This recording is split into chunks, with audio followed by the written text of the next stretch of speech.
So here we have the Ford Focus on a 17 plate. I'm going to start off by showing you around the outside of the car, and then we'll hop in and run through some controls on the inside. From the outside though, you can see it's a 5-door car with alloy wheels.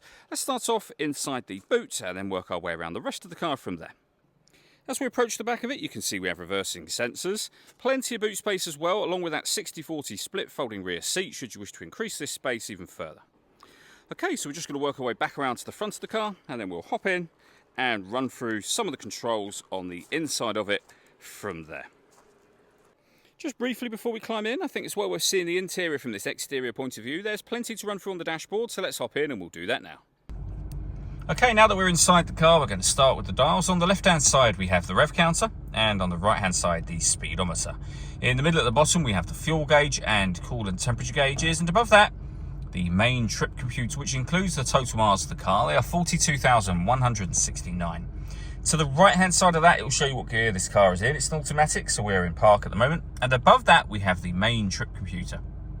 So you can see there, we have those 4 pieces of information being displayed simultaneously. You can have individual bits of trip computer information, should you wish to, or a digital readout for the speedometer. And all of that is accessed via the buttons just here.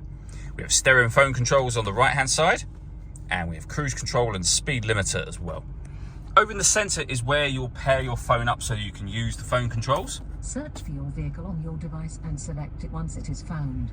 And follow instructions on screen from there. We can come back out to the home screen and access our satellite navigation. Nice clear colour display, as you can see. It's a very easy system to use. And when it comes to audio in this car, we have AM, FM and DAB radio, CD player, and Bluetooth audio as well. This car's also got 2 separate USB inputs, so if you plug devices into those, they'll appear up here as further options for you. Working our way down, we have the CD player and the main volume for the stereo. We then have dual zone climate control, so you can adjust the passenger and driver temperature. You can increase and decrease the fan speed. You can determine what direction you'd like the air to be distributed in, and when you're happy with those settings, your air conditioning's on at the minute. That's off, back on again, or hit auto.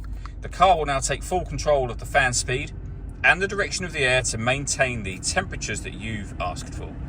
Any manual adjustment, as I've just made, will override that. You can see auto's now gone off. You can put it back on your own settings here. We've also got a heated rear and heated front screen. One of the 2 USB inputs I mentioned, along with a 12-volt charging socket. This button turns off the stop and start. This car is designed to cut out when it's stationary in traffic to save you fuel. That system is off when that light shows, so it's on now. And then we have the gear lever for the fully automatic gearbox. The plus and minus button will allow you to change up and down the gear manually should you wish to do that. All that leaves me to say is thank you for taking the time to watch this video. If you'd like to come and see the car in person and have a test drive, please feel free to give us a call here at Surrey Specialist Cars. We'd love to hear from you soon.